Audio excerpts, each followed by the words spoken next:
Hi, I'm political analyst and Citizen Voice President Gary Dietrich, here to help you make sense now out of Prop 35 coming up on the California November 2012 ballot. This one dealing with human trafficking, an issue that's been widely talked about globally in recent years. And here in California this fall, you're going to get a chance to vote on it because this measure would increase penalties, prison sentences actually, for those convicted of human trafficking. We'll get into some of the details. And to help us do that is Alexandra Snyder. She's with Courage to Be You. She's speaking in support of Yes on 35 today, not an official campaign representative, but speaking in support of the measure. And Maxine Dugan representing the No on 35 campaign. She's with the Erotic Service Providers Legal Education and Research Project, Inc. Thanks for being with us today. Let's start with you, Alexandra. Why yes on Prop 35 for California? Well, first of all, I work for Courage to Be You, which operates a number of homes for minor girls who have been rescued from sex trafficking. And the way we define sex trafficking aligns with the federal definition, which is any pay for sex with a minor. So we feel children should not be bought and sold for sex. So we use the federal law, but right now there is no state law granting specific protection for minors from human traffickers, and Proposition 35 would do that. Creates a distinction between adults who are trafficked and minors who are trafficked for sex, and we think that's really important. We protect minors in all kinds of other areas, and so we should definitely do that with trafficking as well. We also feel it serves as a strong deterrent for traffickers.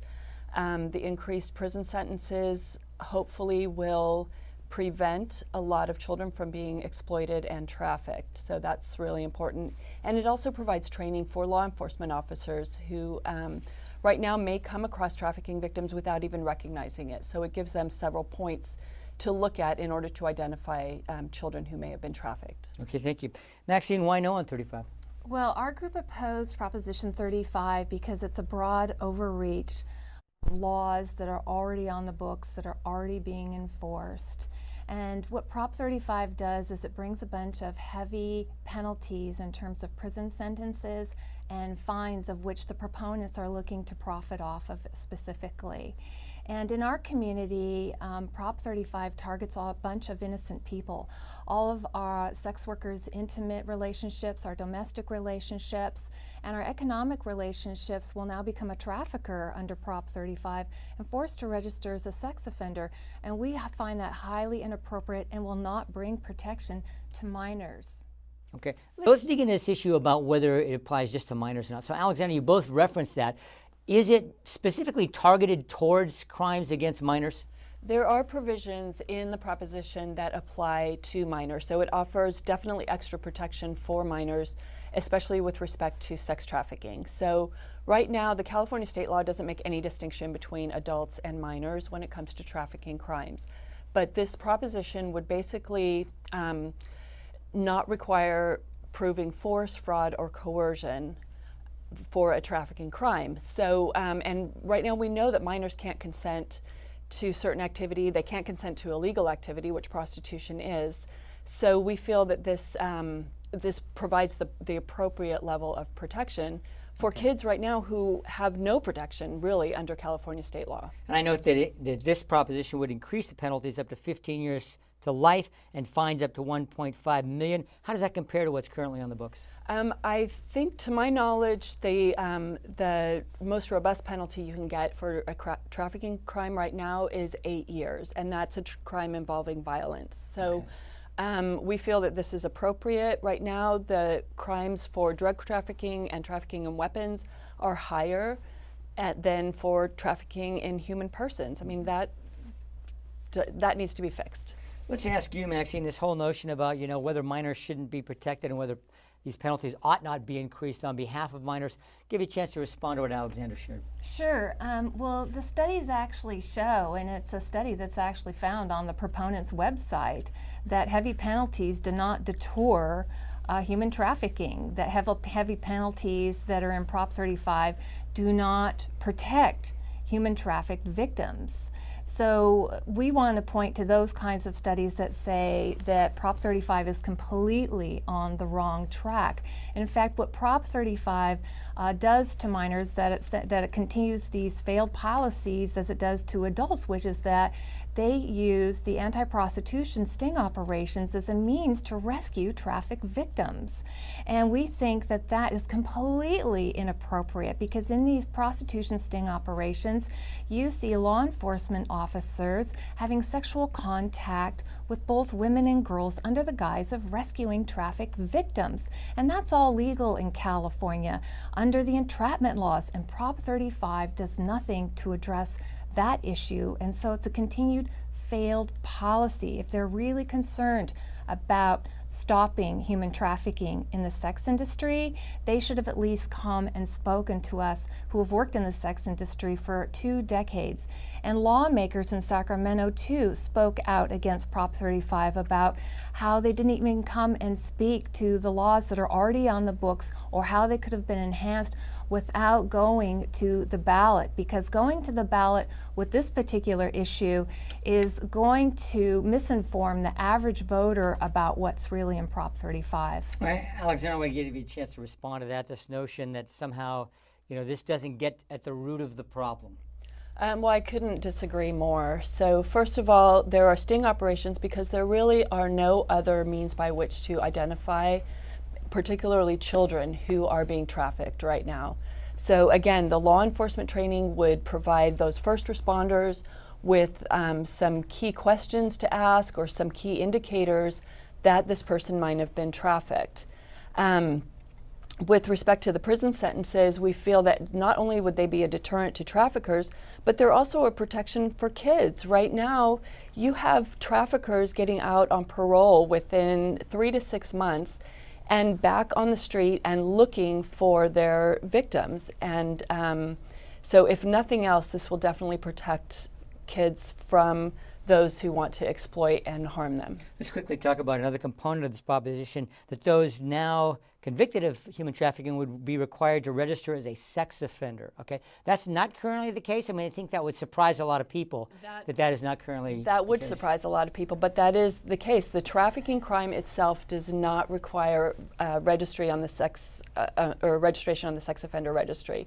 So if there's another crime attached, a sexual assault crime or some other a rape crime, then they would have to register. But right now, the traffickers. So basically, if you pay for sex, you're off the hook, and if you don't pay, you have to register. So we think it just makes sense that traffickers would have to register. Okay, quickly, Maxine, responding on this notion about registering people who are convicted, actually convicted of human trafficking. Well, what voters need to understand is the devils are in the detail in Prop 35. Because of its broad overreach of who is now defined as a trafficker and targeting a bunch of innocent people and forcing them to register on the sex offender registry, that's not going to prevent any human trafficking. That's going to it already violates a bunch of constitutional statutes that are going to be overturned in court. And so people's convictions are going to be overturned in federal court and in state court already, because these are already proven failed policies. And these kinds of deterrents that are promoted in Prop 35 as protections are going to cost the California voters big money, because they're already failed policies. Okay, I have to ask you this before we wrap up, and that is, if this isn't the answer, then in the mind of folks on your side of this, what is the answer? Because a lot of people are concerned about human trafficking, as you well know, particularly as it relates to minors, but also with adults as well, both with forced labor as well as the sex trafficking industry. So what in your mind then would be something that would address the issue? Well, if Prop 35 really wanted to address the issue, they could have at least come to our community and asked us about what is going on in our industry and how we want to bring transparency so that anybody, because one human trafficked victim is one too many. And Prop 35 does nothing to stop human trafficking. It does nothing to protect human trafficked victims. And that's why we feel really comfortable in asking voters, to stand with us and accept that, being against human trafficking and being against Prop 35 is the same thing. Okay, Alexander, a chance for you to respond to that, and then we'll wrap up. Yeah, again, we could not disagree more. So I've talked to the girls that are in our home that have been trafficked. They would have liked to have been identified earlier. They don't want to be under the control of another person. Nobody does. We're getting ready to celebrate the 150th anniversary of the Emancipation Proclamation, for crying out loud. We need to provide protection for victims of trafficking, for victims of modern day slavery. And the first way to do that is by identifying them to begin with, and this bill does that. Okay, 30 seconds for each of you then to wrap up and help people kind of get the gist of each side of the argument. Let's start with you, Alexander. Why yes on 35? So we say yes on 35 because it provides extra protection to minors who are being trafficked right now in every city across this country. Not 5 miles from this studio are kids being bought and sold for sex. And we need to protect them. It's unconscionable for the state of California not to have a law protecting children from sex traffickers, and this law would do that. Okay, Maxine, no on 35?